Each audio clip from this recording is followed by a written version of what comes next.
okay, we're going to have to learn a little bit of new stuff, training to get it done. So we can get to that sooner rather than later. Um, G-Works is the vendor. That's the same vendor. Yes, same vendor. Yeah, they've got a new process they're trying to roll over. Anyway, the old process is um, unfortunately it took this long to kind of figure it out. But sometimes it's the gremlin in the code is this thing. It's the gremlin they want. So you know that if you know that you don't know that. Someone knows the reference. So anyway, yeah. So hopefully we'll have that back up and going here in the next 30 days. Yeah.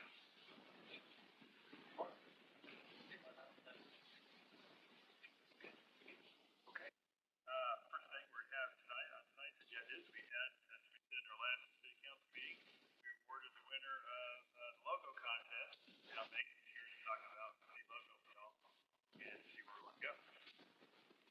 Before I really get enrolled in the city logo, I was going to announce really exciting news that we got this morning, which is that we are receiving the tourism attraction grant for our pride appeal. That's a really exciting thing, and we should be seeing that information heading our way. And the Kansas Tourism Department will make a road trip of Giant Check. So we will see them either week of March 9th or week of March 16th.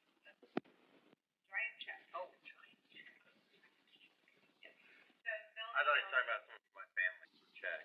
They're not very big, but it's nice to see a giant check. Maybe Penny check. No? Great, yeah. Okay.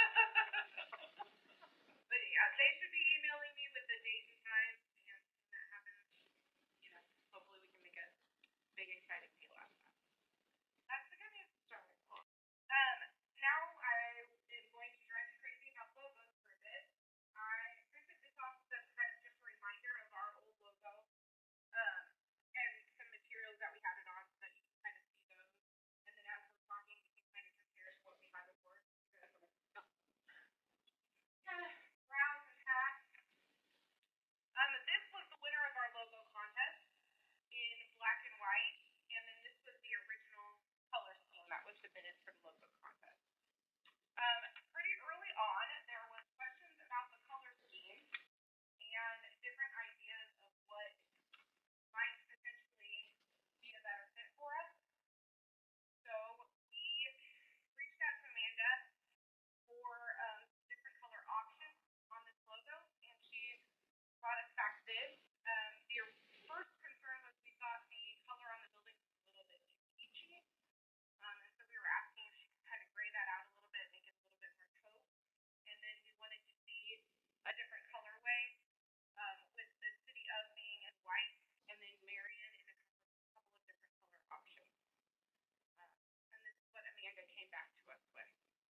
stop you right there, because I'll just speak for myself.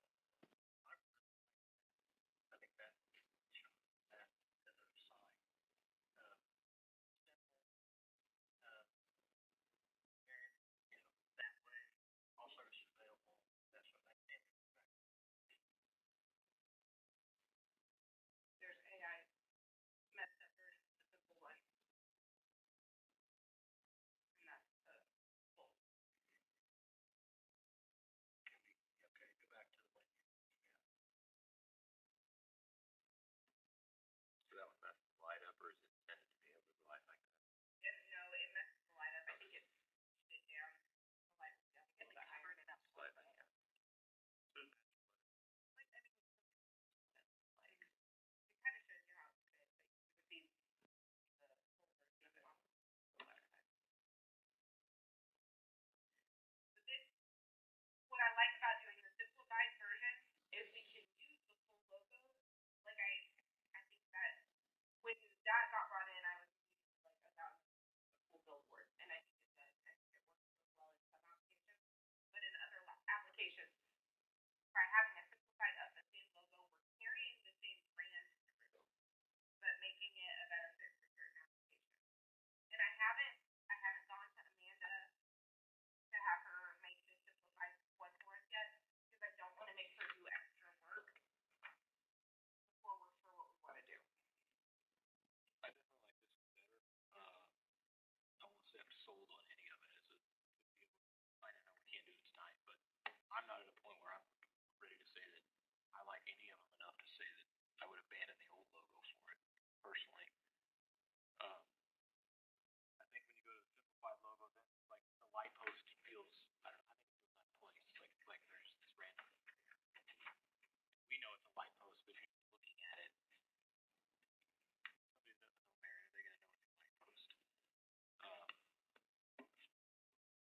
Or could you go to or look at I saw a couple logos from other towns that I like, bigger towns.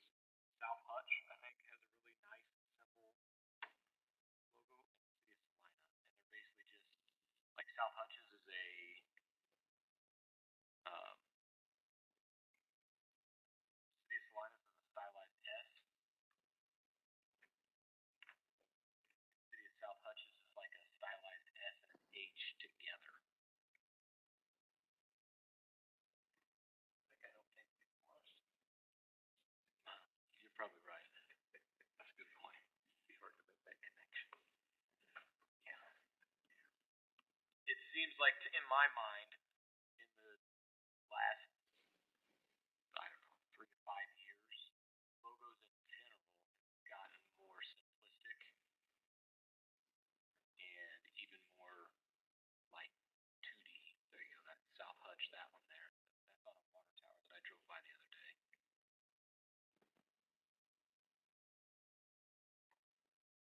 Yeah, I think that's more noticeable or understandable when you're in a bigger city like Wichita. Atlanta. When you're a small town, though, I don't know if most people would get it. Would get what? Just letters. I'm not saying that I don't think we should. Don't I mean like Salina, right? There's still said like City of Salina up in. I don't know. Yeah, I see what you're saying. I think rather than just looking for a logo that like the aesthetic of, I think the conversation needs to be what are we wanting to say about it. What I really love about what Amanda put together is it's very much about our town, and it has like a vintage feel to it, historic feel to it.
you're seeing.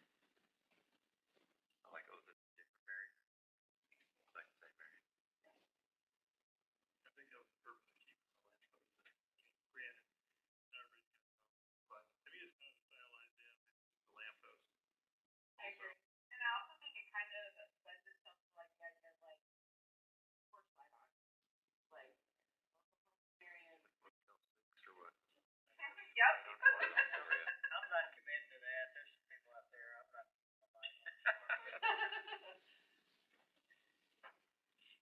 So Amy, the other alternative that I thought of was a picture of you say, my parents.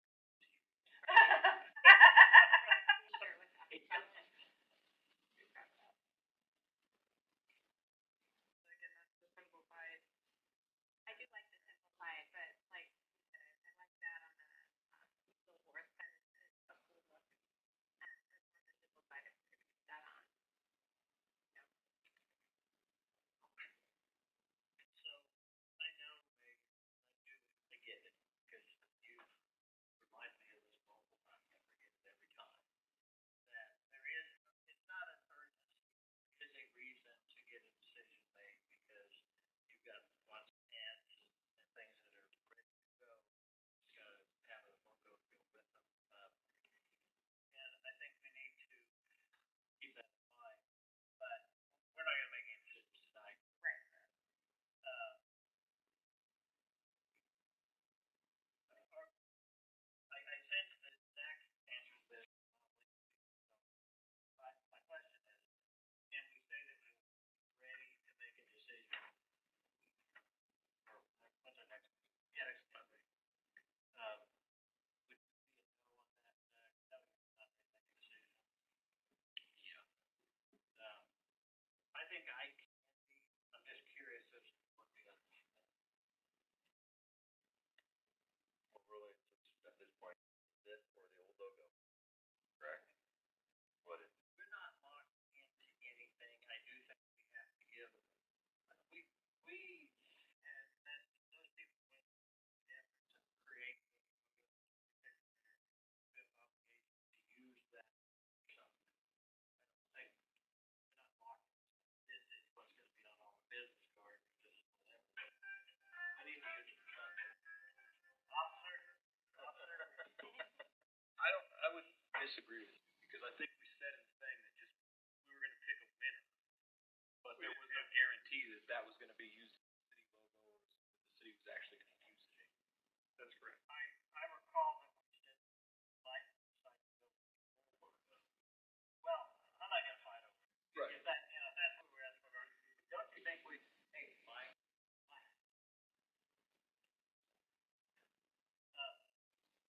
don't you think we have some obligation to finish? I think it's not like a obligation, like a legal obligation. No. But like just kindness, like somebody worked hard for something, kind of an obligation, is what you're saying, right? Yeah.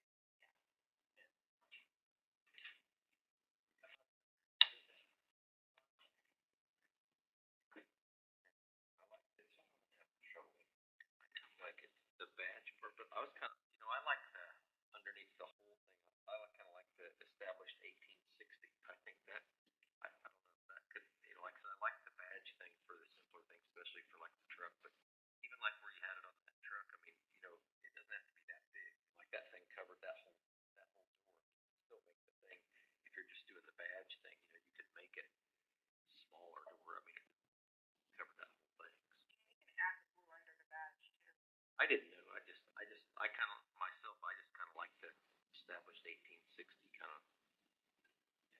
Blue is kind of cool because it obviously reflects the water and they do have two lakes there. It might.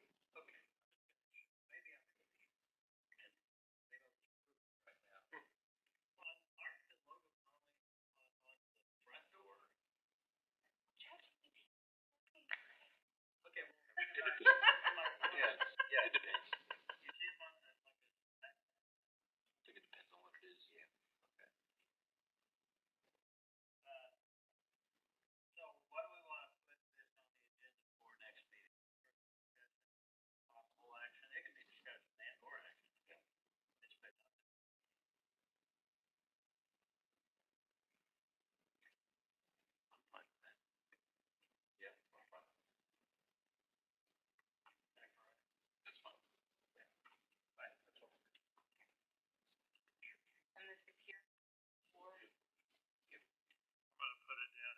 discussion.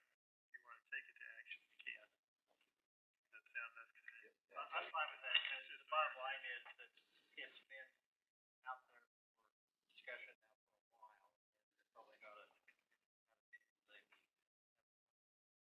Is there any other color schemes or something we can alter in the meantime? Just in case. We can do the badge, we can add that one picture had the badge with the lines and the date under it. Blue line. I think it'd be cool to add the established. Yeah, you could just the dime without the city street above it, so the dime would be a little more. Yeah, it's like, but it'd have blue lines and the date to the bottom of that, yeah. Before you start ordering, whatever they are, that go on the vehicles, I think there should be a discussion. If this is one matter, one, there needs to be a discussion as to, like, what was shown there, and I get it, that was just the AI thing, but I don't know, the need to cover the door, one end, the next, I mean, Right. the size and, that sort of thing will make a difference. Whatever. Yeah, two colors cheaper than 3 or 4 color. I'm gonna guess. I don't know. It's been a while. Honestly, these in this day and age, like when we print like posters and flyers and brochures and things, there's not really a difference in cost between black and white color anymore. Yeah. I mean, we can put them on the not adhesive on the thin stuff that clings to it. We can get it clings onto the thing, or we can go magnetic. If you take the magnetic ones, they come off. So Then we get it stolen, right? then we would use the material that you just presses on and sticks essentially, but it's removable. Because if we sell any vehicles down the line, we'll want to debrand all those before down the road. What would be the cost of changing, you know, the current logo over to this? That's part of the problem is that you've got about 4 different logos, if you will, on the, and some are just block letter, Marion, and something, I mean, you've got all kinds. And that's, I don't know the answer. But the majority of vehicles though don't have any, or that don't have anything. Yeah, we can remove it pretty easy. We buy a decon, which is very expensive. We have one guy go out there right in the garage and just take them all off ourselves. And that's correct. We've done that where I work in the past. Whole vehicles wrapped like that. It's not a big deal. It's harder to put them on and take them off, but when that size, that's not a huge deal to do. Well, I really do like the idea of the city having a brand of what their brand might be, that you carry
you said, I'm animal control for the city of Newton. I've been there for 7 years now.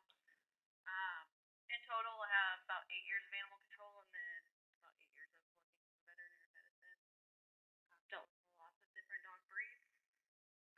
But I brought some information over the last 3 years from Newton. Obviously, I know Newton has quite the different population in here. We're like sitting close, I think, to like 19,000 people, which is far from what it is here. We do not have a breed ban or any breed requirement, and these numbers are going to be a little bit skewed, or a lot of it skewed, because pit bull type breeds make up a large portion of our dog population. So, um, I'm sorry, could you say that again? so pit bull and pit bull type breeds make up a large portion of our dog population in Newton because we Percentage-wise, it's a big beats out breeding. yeah. I mean, I deal with probably, I mean, every week I could deal with 10 pit bulls compared to one German Shepherd or one Doodle or the new popular breeds. So the numbers are gonna look a little bit different just because we have so many pit bulls. But like in 23, we had 59 total bite reports that were reported to us, and 29% of those were pit bulls, which again seems like a lot, but a lot. I actually brought a list of over the last 3 years all breeds that were involved in bite reports. So 24, we had 46 bites. 15% of those were involving pit bull type dogs. 25, we had 43, and 35% of those were pit bull type dogs. And that's, I mean, that mixes of all sorts. I mean, and we don't do DNA testing to know, like, oh, it was 60% pit bull or anything like that. So that's just based off of looking at the dog and saying, yeah, that looks like a pit bull type dog. But over the last 3 years combined, we're at 26% involving pit bull type dogs and only 2% involving Rottweilers over the last 3 years. So, I guess for me as animal control, obviously all I deal with is animals, and it's mostly dogs. I, again, deal with pit bulls all the time, and I would rather deal with the meanest pit bull than a Chihuahua, honestly, any day. I've never been bitten by a pit bull, knock on wood. But I've been bitten by lots of little dogs and cats specifically. I am a firm believer. I don't think it is the breed whatsoever. I think it's the owner. It's kind of like parenting in a way. You gotta hold the one that's truly responsible. I've owned a pit bull in the past. I have owned Rottweilers in the past. Currently, I own German Shepherds. They're all rescue dogs. They all have their issues. But I try to be the responsible pet owner and make sure that I'm taking the precautions necessary. And that's what I try and, encourage within my job is I'm a big education person. I don't want to take someone's dog if I don't have to. And so, I mean, I've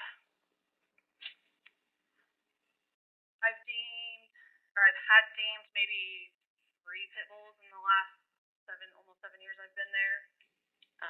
But I've also had a doodle deemed, a St. Bernedoodle deemed dangerous. You're using the word deemed. What's that mean?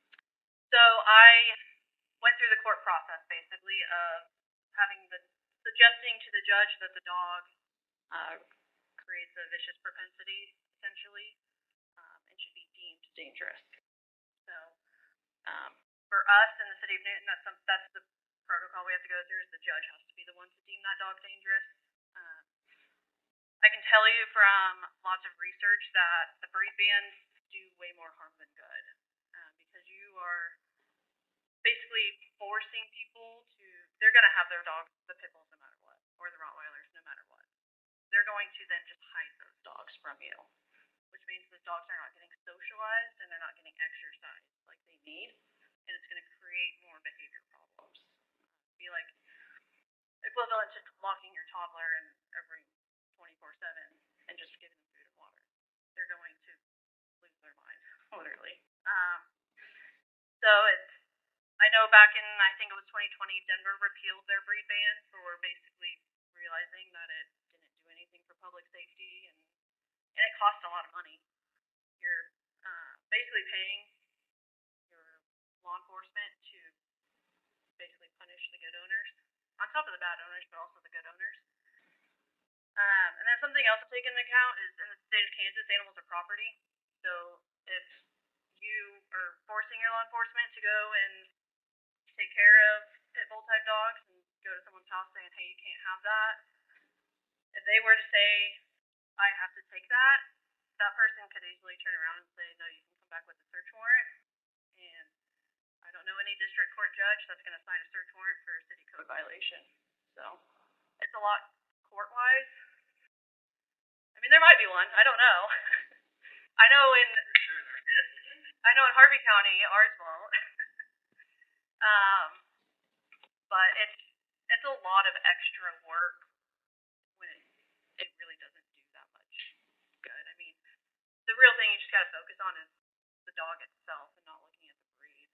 So, or for me, like I would love to ban breeding in itself, or make it to where you have to have a permit to breed your dogs, because the real problem is overpopulation. And then you have people wanting 1 million dogs, but then they don't train them properly. So. Do you have a limit on how many dogs that you keep in one house? 3 per resident. And there's people that break that all the time. But yeah, it's 3. So of your numbers on bites and percentage of pit bulls, do you keep percentage of other breeds too? I have those percentages. And are the pit bulls the highest, or are there other breeds? They, So I guess for each of those years, sure. with those percentages, was the pit bull still the highest percentage, or were there others? They were still the highest percentage, but like I said, I mean, you could go down the neighborhood street, and out of 10 houses, there's probably at least 5 or 6 that have pit bulls, and then the rest are going to be your labs, retrievers, whatever else. So the last 3 years, like I said, pits were at 26%, but then the next was cats at 20%. That's not a breed of dog. Same argument. Sure, yeah. Made, though, that a cat bite is going to be a lot different than a pit bull bite. Sure. And the same argument that we heard back from everybody in the community that pushed back on this when nobody came out, nobody that was city resident, they wanted to repeal that breed ban. We only heard pushback against it, which is why we didn't take any action on it last time. Sure. I will say I have seen some pretty gnarly bites. The worst one I've seen was from a dachshund mix, actually, and it landed a guy in the ICU for like 3 days, and he had to have a blood transfusion. And that was a dachshund mix, so like a little wiener dog. I know what it is. Yeah. I didn't know what it was. Is it mixed with a tiger? He was mixed with bad attitude. He was having a bad day. So I mean, it's just something to consider. I'm not going to sit here and say you should do this, you should do that. We very much appreciate you being information. We appreciate you taking the time. Yeah, absolutely. We can take a few more questions. Sure. Yeah. You said that, did I understand you correctly, Newton has never had a family breed of any sort? Not that I'm aware of. Not at least not in the last almost 7 years that I've been there. So. And then, is there, to your knowledge, is there any discussion in the community of, well, we don't need like that? That's what I've been made aware of. So, I know I read up on this too, and the biggest cause with a lot of bites is not educating owners and not training the dogs well. I get that. Is there anything that needs to be done education-wise or for owners to help in that area? Because that's the one thing we don't really have much control over, is educating or encouraging people to get further education before taking on a dog and once they have it. So is there anything that that's implemented or that works to Not that address that area? Yeah, not that they've really like implemented. I mean, every bite call that I go to, I go and examine exactly what happened.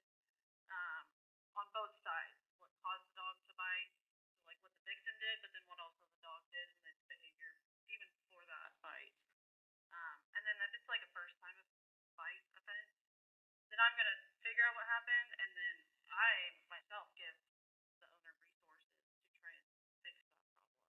Um, and then I work closely with Caring Hands Humane Society, and they're really good about, if someone calls with questions of, hey, how can I teach my dog to not do this or something, that they're really good about helping with that. We also have Blue Skies pet projects in Newton that they have trainers that will sometimes have people call them and see if there's anything that they can help with, but it's not anything that's like in a code or anything that's implemented by any means. Sure. So. No, again, we appreciate you having us. A lot of great information. Yeah.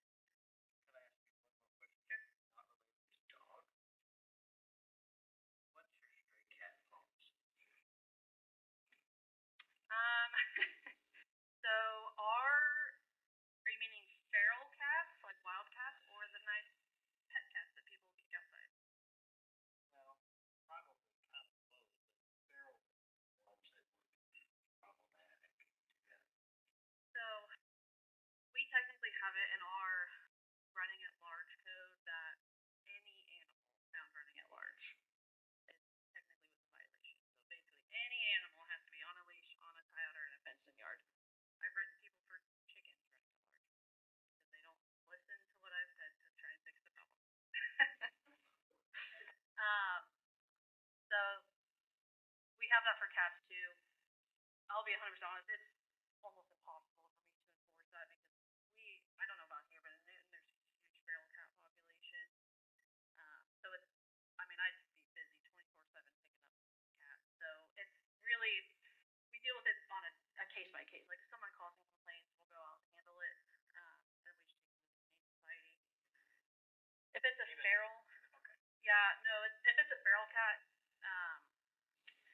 at this point we will, when I say we, me, because I'm the only one, we'll try and maybe trap it, and then we'll take it to the Humane Society. If no one claims it, then it'll get spayed and neutered and typically dumped out the barn cat. But we do have, it's called TNR, so trap, neuter, and release colonies within Newton, where the Humane Society will go and do mass trapping of feral cats and get 20 plus cats and spay and neuter them and then put them back. So the idea is basically, to put it bluntly, to slowly kill off the population. So. Do people ever trap them, live trap them themselves and bring them? We have a permit that they're supposed to fill out. It doesn't cost anything, but it helps for me to keep track of who's trapping what and what they're doing with it because we've had issues in the past. Oh, you didn't come in and talk about cats, but I appreciate you. It's okay. It's okay. I did rewrite your guys' ordinance just to kind of give an idea of what it would look like if you were to take that ban out and just do a straight dangerous dog clause, but you kind of had that already. I also redid them because your ordinances were all over the place and very hard to read, and there's some very repetitive sections. So. Oh, have you already shared that with us? So I shared it with Brian. We were talking about it tonight. If we're gonna print it off and show it to you guys. There's a lot there. It's so I can share an updated copy with Brian. Email it to you guys. It was just tonight, like it cleans it up to read easier, I guess. There's parts in red that was remind me again what the parts in red were. Just changes. Okay, Overall changes or kind of rewording in a way. okay, so the parts in red, like everything in black, obviously is staying, but or is the same, but there's portions of it that's in red that she's either reworked or taken out the repetitiveness or typos, something like that. So if you guys want that, we can definitely email that to you guys. I'd like to see. Yeah. You can send that to you. Get fine stuff down. I want to look at that.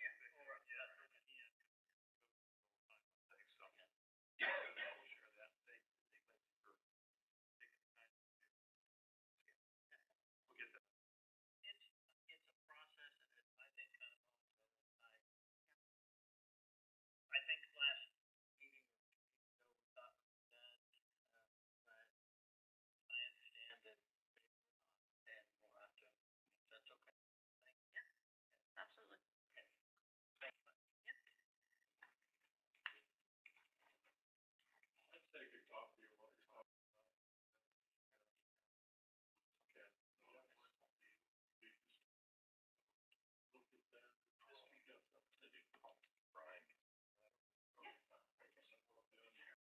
Right. Yep. Would you, when you're sending that out, would you send a copy to that? This work? Yeah. The dog cabinet and thing.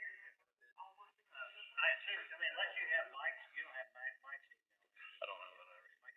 Friends talking about it. Oh. Not that bad, or I guess. We can have it tomorrow after lunch. Yeah. Okay. That'd be.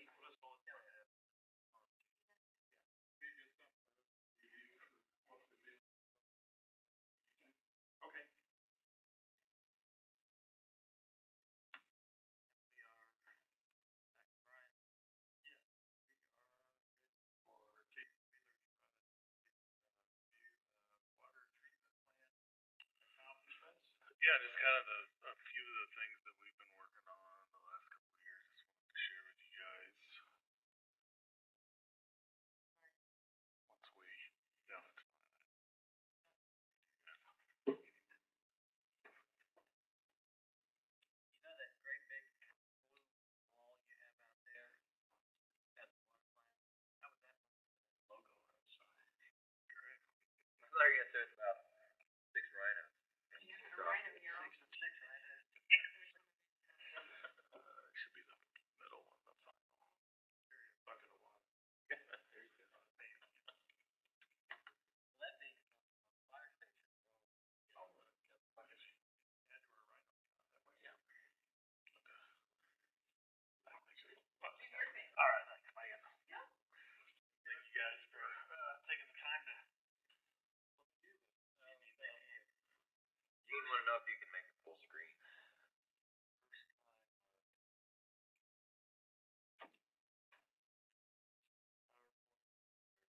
Lower right-hand corner.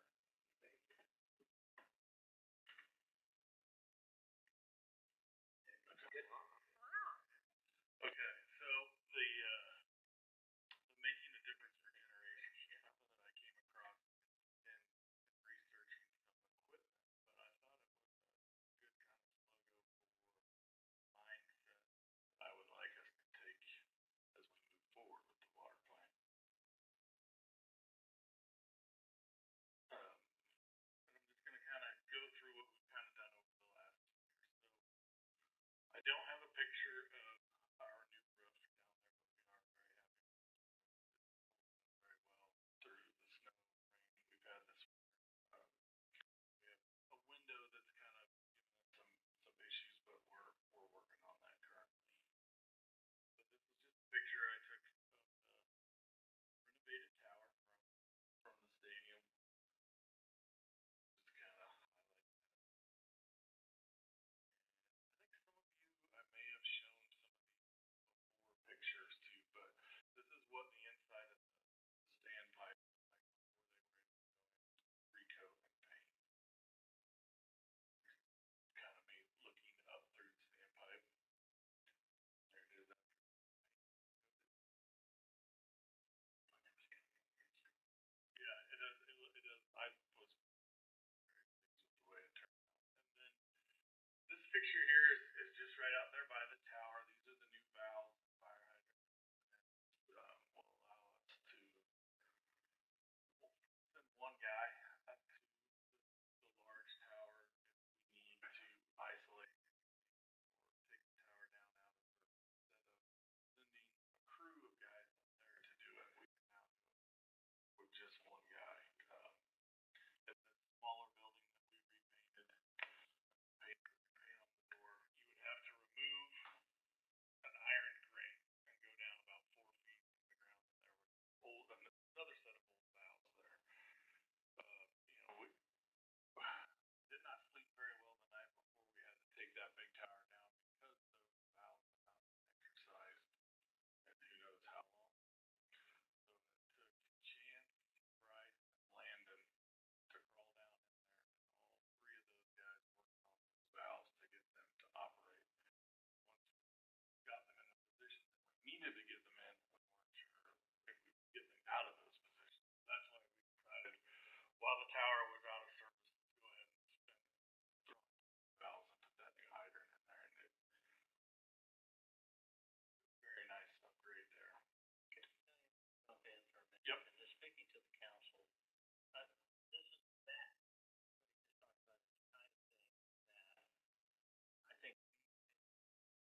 gallons per minute that we're producing from the filters that we're sending to the clear well or out into the distribution system. This is the raw water influent valve that's on the east side of the building. Again, we replaced one that Jeff and Dwayne were able to find used ones that they had used, but I think in just 2 years that they had done that, I think they replaced that valve 3 or 4 different times. The valves were used again, very inexpensive, but we decided to go with reversion here, and so far it's worked out very well. Again, up at the high school, these are the vault covers that we replaced. Just kind of shows the condition before and then after. We'll go in, our spring and summer is going to be pretty busy. We'll go back up there. We decided to change the way the fill place was there, so something different where we'll go back up there and wrap that in tin and make sure that we get some caulking and things there to save the integrity there. But the reason I wanted to show this picture was with the way the hydraulic plant works now. Again, this is something that I can send Dwayne or Jeff or myself up there. I don't have to take 2 or 3 guys out of there, remove those lids, and then reinstall the lids. Both have safety catches on them or latches, so when you open them, they lock in place. Again, one guy can go up there, do what needs to be done, and get on with his day. So that's kind of, in a nutshell, it's not everything, but a lot of the projects that we've been working on over the last 2 years. I'm going to kind of start diving into a few things that, again, this is information. I know at the department head meeting that we had with Mike and Marion, some of this may be repetitive for you guys, but just again, we're all aware on the same page. When I maybe bring some proposals to you that you know what I'm talking about, or can question it a little better. But we're gonna dive right into the flock planer baffle wall, which is at the head of the plant, and you can kind of see down there at the bottom. It's not supposed to look like that. Boards should allow for a gap there for the settling process to start. This next picture kind of shows more or less what it should look like.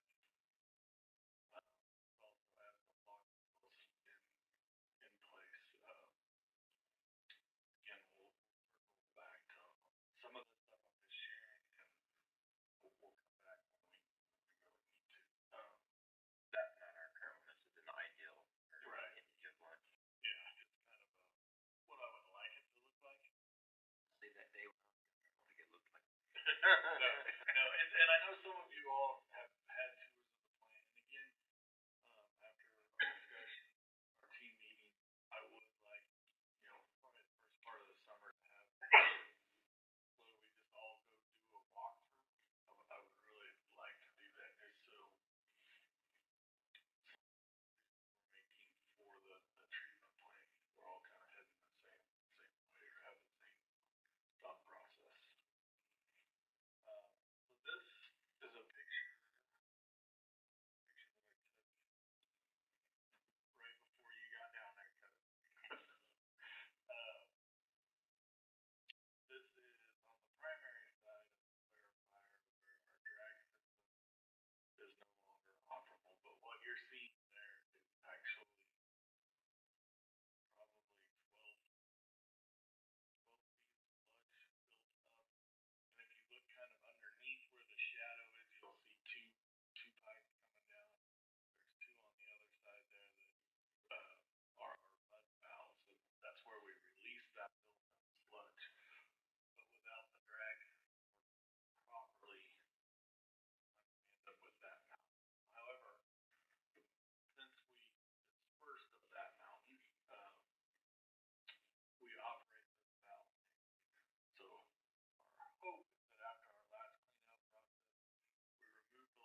is functioning, was that one recently updated to, or is that one that had been, it just hadn't gone down? No, it's holding on. It's holding on. Not, yeah. So obviously one's enough to do it, but you have a redundancy, you want the second one in case something happens to it. Yeah. And ideally, what I would like to see us do is once I come up with more definitive numbers on what the Estonia Viola will look like cost-wise, we can kind of decide. Like, I would like to keep that Mitsubishi that we're currently running, slide it over into the backup position, whatever we go in, decide to go with new, the primary one, but that we always have the second one on standby. Because what we're not, unfortunately, without those, we can't get by with the quarry. Um, we can, but then we get into the threshold of our TTH and our 45s,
I think we gotta go with this. I think it should be something that we're all comfortable with. You know, it's not just for me. Do you think you need the, and this again, just a question, a four-door versus just a single cab? Not necessarily an extended cab, you know, because we do carry. So we'll set out the auto flushers come in summer, but we also carry. There's two other flushers that we carry all the time just to go. You know, if somebody calls in and say they've got brown water at the house today, they probably grab that fire hydrant right next to the house and flush that. I just didn't know if it was I mean, in my head, kind of where I went was, could we get by with a single cab and put in like a camper shell or canopy on it that would be lockable so that you could carry material, carry that type of stuff. And I don't know if that's not. It was just a question. And maybe that by the time you put a camper shell on them, that is of any value, they're the same price as we could get a extended cab or a four-door for. I don't really know. No, that pickup actually had one of those on it at one point in time, but again, it got to the point where it was falling apart enough that it was a struggle to get in and out of it. So we removed it.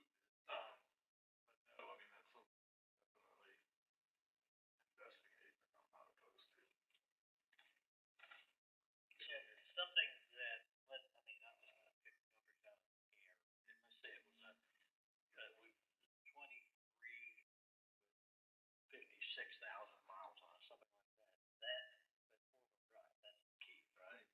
Is that something? Am I talking numbers that you? No, I think that's absolutely doable. Not out of the question. Do you know roughly how many miles you guys put on it? Like how many you put on that pickup in a year? I don't. I don't know that we're ever going to be bumping up against like mileage concerns on trucks we have. I think it's going to be more the wear and tear on it. That would be my guess. I don't know. That's why.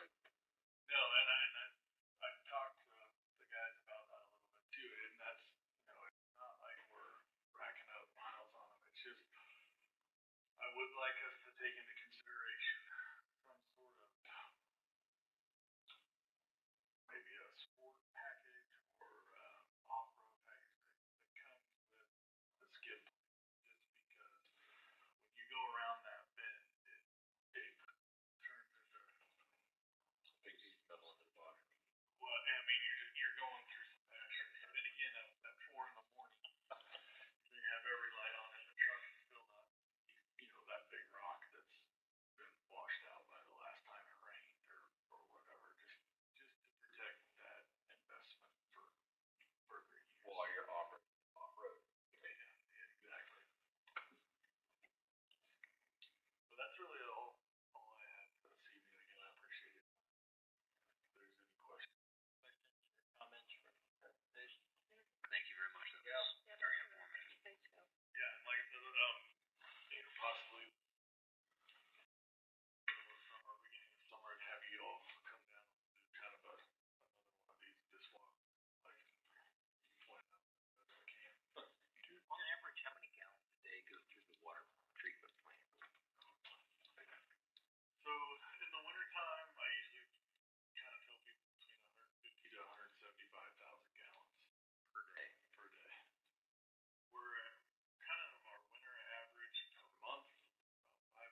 flash mixers, turbidity mixers, CL17s, SC4700, and fluctuators, and effluent meters, and influent meters, and auto flushers, and piggies.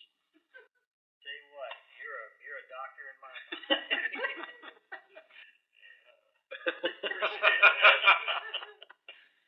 Good. Thank you. Well, thank you guys. Thank you. Jason, do you want to talk about we only talked about moving with the mayor, right? Oh, yes, yes. So, you can do whatever you need to with this thing. Make sure you don't forget your flash drive. Oh, yeah. So when I was talking about the screen, the big screen down there at the plant, in the meetings that I've been able to attend,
City of Hillsboro's on board with that as well. Yeah, Right. yeah.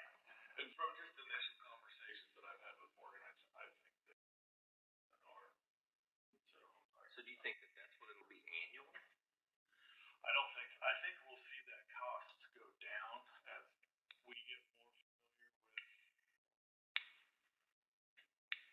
recognizing the trends in the water that those sensors will allow us to recognize. And it's gotten to be it is really cool. And I get nerded out sometimes and can't describe things the way I want to, especially when it comes to things of that nature. But to be able to start your morning off by looking at what the sensors are reading and also being in email communication with Dr. Ted Harris and his team, it really does give you that feeling of having the team's playbook. Like, go ahead, Red, do your best. Now and again, you know, like, we're ready for you. Fire up the calculator. That's right. That's right. But, you know, and as we work more with them, it may become something that we decide in the future that we don't need. And it's been doing that for how long? I think last summer was this summer that they did it.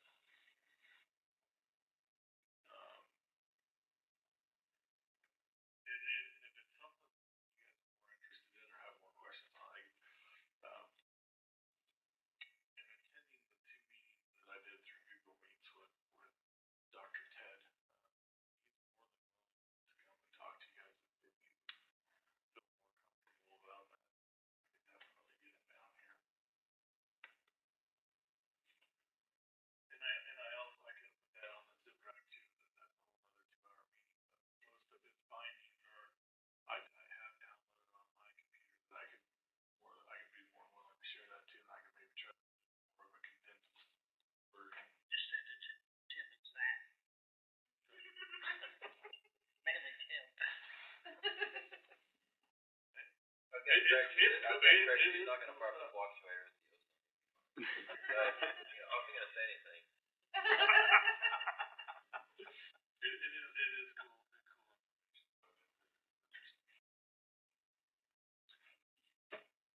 Thank you, sir. Thank you again. Thank you. You need a minute to stretch your legs before we just go. Well, let me just hang on. Zach, do your thing. Come back. Permission. I need that tissue. I My question would be whether this has been a good meeting. I have lots of notes, but do we want to keep rolling, or do we want to? I don't want to keep pushing the strategic plan down the road, and frankly, maybe the next meeting ought to be set up so that at least half of the time just for strategic plan. I'm wondering if we want to call it good for the evening. We'll wait till the other two get back in here. We have 2 topics. I have good notes on the second one, and I have the other resource for the first one sitting here. But that's up to you all. Okay, I thought We might be talk able to about do the it. strategic. Yes. Okay. Yes. Yeah. I have the information to go along with this to explain where we're at Okay, well, let's on them, and we can try to mull through one or both if we have time. rock and roll. I'm fine. Take it back. Okay. Everything I said appeared gibberish. Well, no, I'm willing to entertain it. It's whatever you want to do. You're already here. There is one thing I did forget to mention. Too late. I know. Real quick, Brian, I don't know that I've shared this with you either. I did get our KDHE sample back on the PFAS.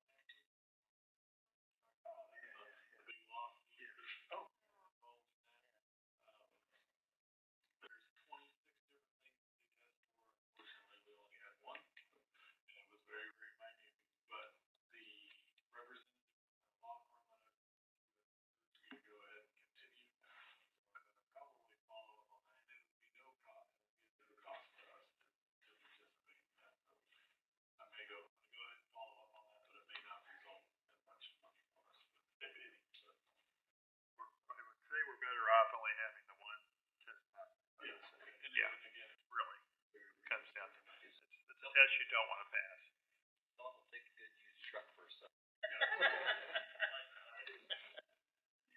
Fair enough. Okay. The first, well, the fourth, actually, strategic plan item is economic development. The goal of that was championing existing businesses, industries, and natural resources to grow the economy. The two objectives: enhance the support for employers through the survey mentioned in workforce, which was done through the strategic plan, and increase the number of new businesses in Marion. There was four strategies in there. First was hire an economic development director in year one. That's been done. Megan's here, is that role. Second was leverage and market community assets, lakes, Flint Hills, Maxwell Game Preserve, Historic Museum, Elgin Hotel, and others, to connect with communication strategy. I would say we are doing that. Megan's working on getting our information into Visitor's Guide for Kansas. And you want to, any other things you want to throw in on that? Yeah, I would say the biggest thing we've done for that is becoming really active with Kansas tourism and our South Central Kansas tourism region. I'm trying to attend those monthly meetings.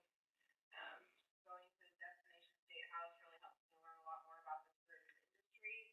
And this is also helping me make some really great connections with individuals in the tourism and economic development world in nearby communities. And Friends of Maxwell are also a part of our tourism region group too. So helping create a lot of networking connections there that hopefully we can utilize to help us as well as our neighbors because right in the time. I feel like we're meeting those. The third one is create and conduct regular meetings with employers to understand needs, unite community support, mentoring, and resource information. Yes, we participate regularly in the MEDI meetings, Marion Economic Development Incorporated. I think, right? Okay. And then also the Marion Merchants. We have a regular presence in there between Megan, myself, and the mayor on those meetings. So we're trying to be in tune with those folks. Can I jump in? Yes. One thing, Megan, that those groups, unrepresented in those groups, are, we don't have a lot of manufacturers, but we're not partners, not manufacturers. They're not in there. Their manufacturing's not in there. Tool and die is not in there. Yeah, I think only Western Associates really are big, like,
trying to get some internship opportunities going through the high school and also through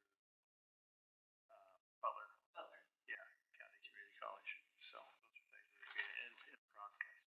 And then I had a really good involvement with the high school for logo contest. We had a lot of submissions out of the high school through their graphic art track that they have at the high school, which I also believe we will utilize really well this summer when we're working on our grant.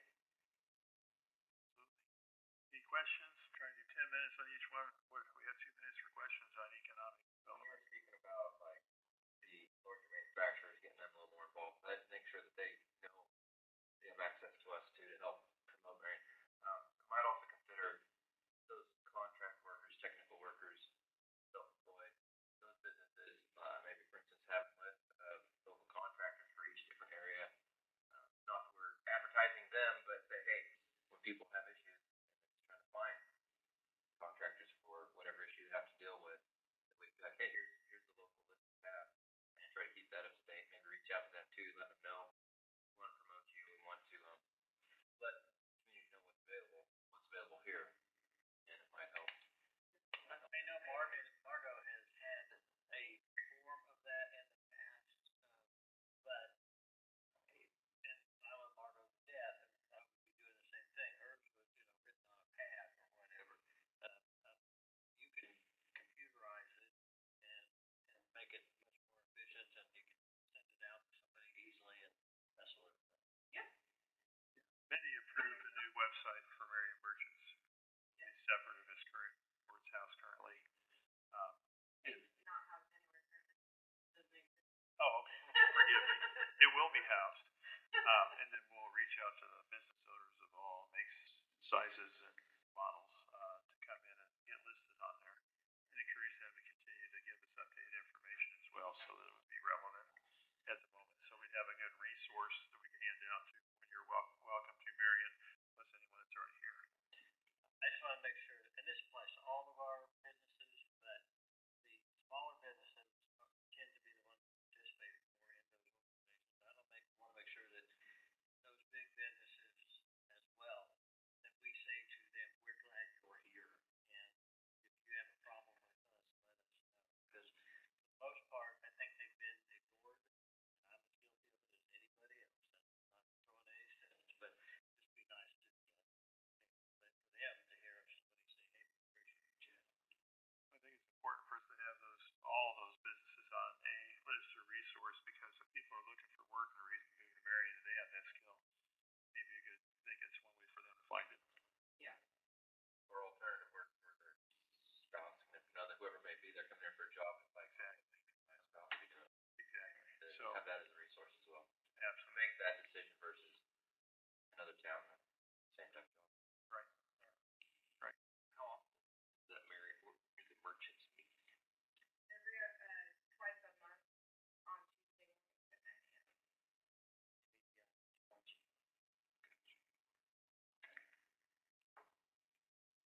right. Thank you. The last one is infrastructure. The 2 objectives listed in the strategic guide are increased amount of sidewalk replacement and implementation of 100% of the annual maintenance plan. I'm going to go through these really quick. The first one was provide reliable and affordable broadband options. Idea Tech came in and planted fiber everywhere in Marion, my understanding. So, yeah, Didn't cost as much. did on cut. anything. Yeah, very good.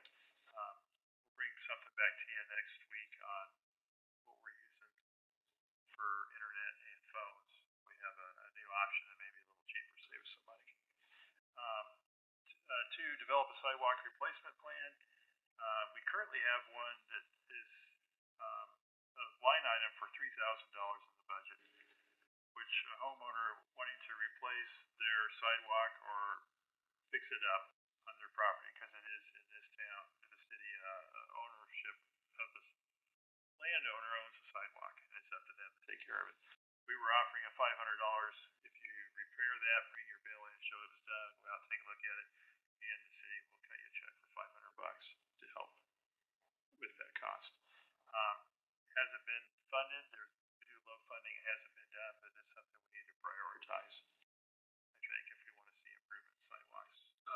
I don't think that sidewalk replacement plan, like coming up with a sidewalk replacement plan, was trying to figure out how to put it on the homeowners. Like, yes, understand that's in our city code. Right. The reality is, $500 gets you nowhere in replacing a sidewalk in front of your house. I would like to see us look at how can we, if we're doing a street project, how can we also put sidewalks in or replace the sidewalks in those same blocks? Our sidewalks are embarrassing in this town. Absolutely embarrassing. Yeah. What about areas that have no There's a right of way. We have a city right of way, and I I'm think thinking the of Cobble Street. I mean, yeah, at the north end there. On the, are you talking? Yeah. I mean, Yeah, we'd have to look at it and see. I think to do concrete there, but Right. I think a lot of the places that we now that would I say would be the exception. There's a lot of places in town that's like, oh, there's no sidewalk there. Well, I think there used to be sidewalk there, and then it fell into disrepair or whatever, and suddenly it's either somebody just took it out or yeah. I mean, I think in most blocks there's sidewalk on one side or the other. It's just a matter of finding it, but making them. I mean, I never walk on sidewalks when I'm always walking on the street because you can't go more than a block without having to get out in the street because the sidewalk's so bad. So I think it's a combination of increasing the funding to help homeowners pay for if they need to maintain or replace their sidewalk, or as well as doing some of it on our own through grants or whatever. But $500 gets you nowhere with concrete. When you even if you're doing it yourself, it gets you nowhere. if I was wanting to fix my sidewalk, I would love to have $500, but because I was going to do it anyway, it's just Right. an extra $500. Yes. But if I'm trying to find a house that will afford it, I don't think that's Right. much. Correct. I would get you. Yeah. Okay. Well, that's fine. We can. Yeah. Yeah. Okay. Item 3, explore grant funding. I think it's working on that. Proof of the pudding. C-clip for Main Street. We're going to be able to replace from Roosevelt East to Episcopal Street, Thornton. That's it. The grant was approved. We have the bids came in. Well, the bid came in for the engineer to do the work. So we're going to meet with Kevin this week. Bring that to you next week to present the one firm that presented a bid to us to do that engineering work for that road replacement. Then we'll get us on the schedule with KDOT so that we can get that work done. Then there'll be we'll do a separate bid for the vendor to do the work. That's So. anticipated for 2027. Roughly, yeah. So, connect with street replacement maintenance plan is item 4. I talked to Darren again today. He is working on, we'll have works on all of our capital improvement programs. There's 5 areas that we watch out for, and he is planning to have those more recent ratings updated by the 1st of May. So we'll bring it to you the first council meeting in May. Is the goal. This council's been asking for that for 2 years. Okay. And I don't know who we've been asking. We wish we had that. It's coming. So I pinned him down to May 1st. He suggested May 1st. Said that'd be great. So I'll remind him on April 30th too. Well, probably before that. Actually. Is that something we want at a regular meeting, or is that something we'd rather have in a meeting like this? We can just. Oh, we can bring it to a study session. I mean, it's probably going to be a volume. It's going to be if it's the 5 areas, it's going to be a ton of information. It's going to be a grading of every street, every sewer, every water line, all the major systems. It's going to take some time to go through. I think it's a study. Probably a meeting on itself. In and of itself. Yeah. Okay, we'll do that with it. Well, that one falls before the budget. Oh, that's the budget for. That's the goal. Okay. Yes, absolutely, that was the goal in picking that date. Implement the street maintenance plan. Striping, patching, we're doing that. We replaced part of Cobble. We're trying to get the figures reevaluated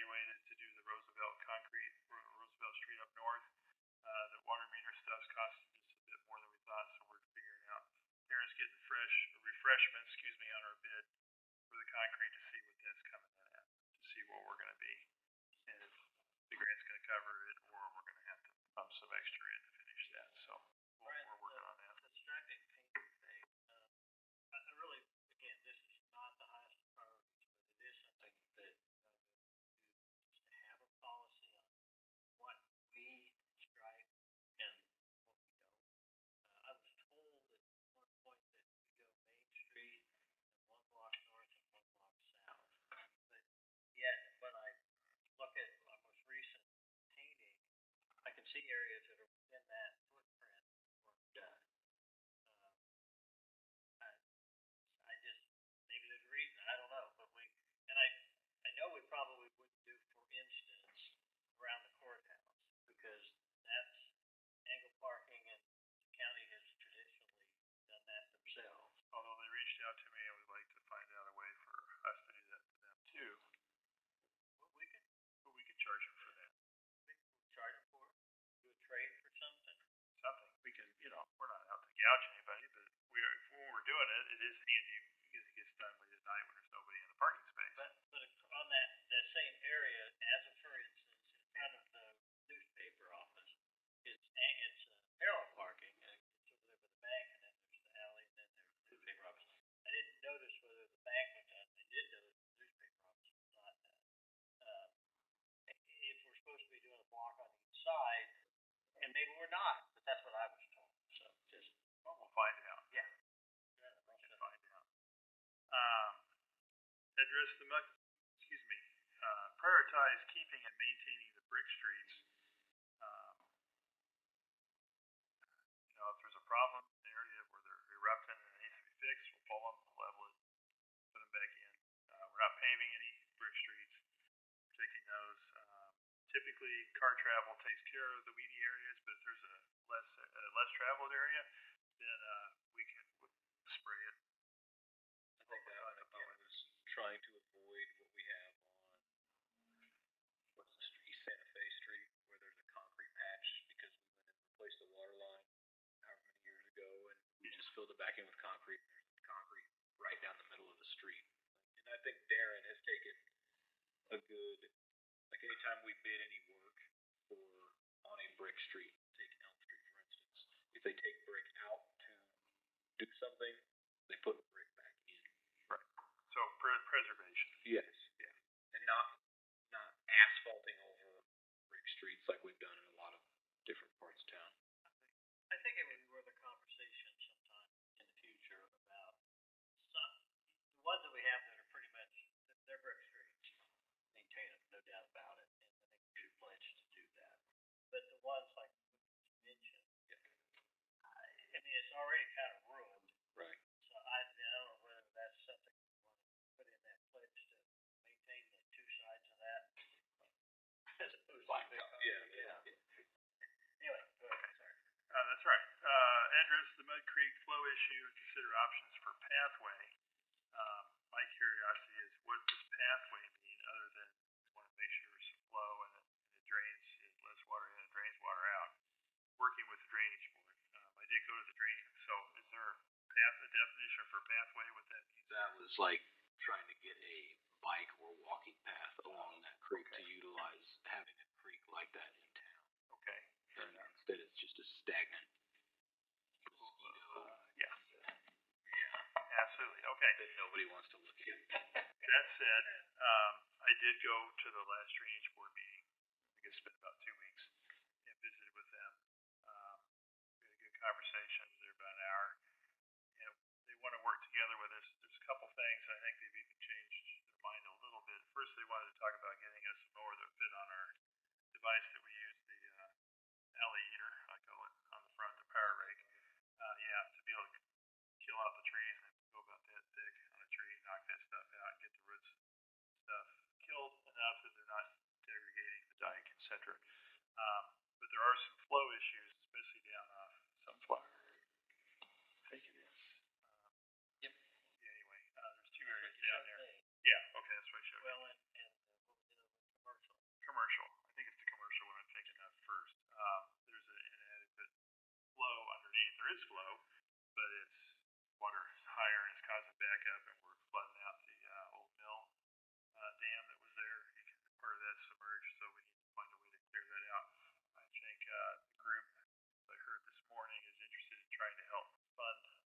out of that. Probably gonna take some money to get it done, 40, 50, I don't know. They're gonna work on trying to get some estimates, not firm bids, but get us a ballpark figure, what it would take to clear that out.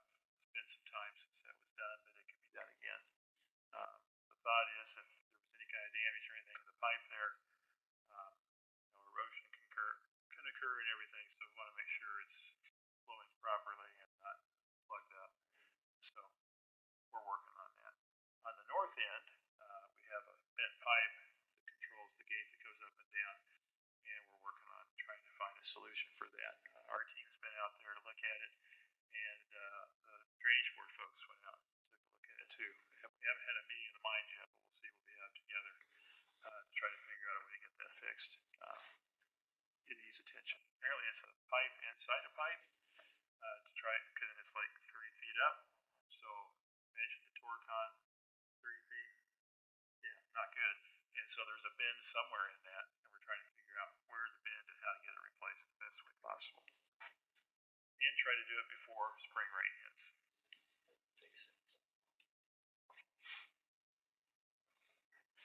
Okay. That's your new favorite word. I knew it. Yeah. I did see on that where that goes under Main Street. You guys did repair that before I mentioned. Yes. That washed out around. They did get down, rip wrap it, and get that cleaned out. That was a pretty big area that was washed out, and I dragged down that spot multiple times, and all of a sudden I just looked over there and I was like, "Holy cow!" Yeah. I mean, it just seemed like it came about really quick. There's an old pipe of some sort in it, but it didn't appear to be emitting water.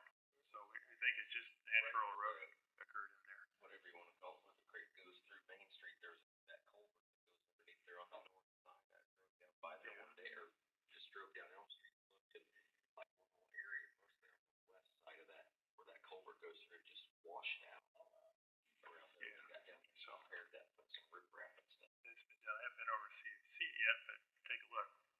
They said they cleared that out. So How often do those meetings take place? drainage board meetings? Yeah. Good question. I was invited. They have a new member, excuse me, Marty. Yeah, he was former superintendent for Public Works here. He was on it. He's the one who invited me to go, so we had a good meeting. They presented to me the operating agreement we had back from 1973. It says we'll work harmoniously. I said, if you guys can pay for it, we'll get the work done. So they seem very responsive to that. Well, if they, they wanted to buy us that part that would allow us to do something for kind of more good, that would have been great. But I like the idea of putting it in to get the flow better. Yeah, we figured that's probably the more urgent thing. Yeah. We'll continue to mow the dike. We've been doing that for a while, but the other item would help to trim out the fast-growing trees. But getting flow going, primary. That's everything I have, unless you got more questions.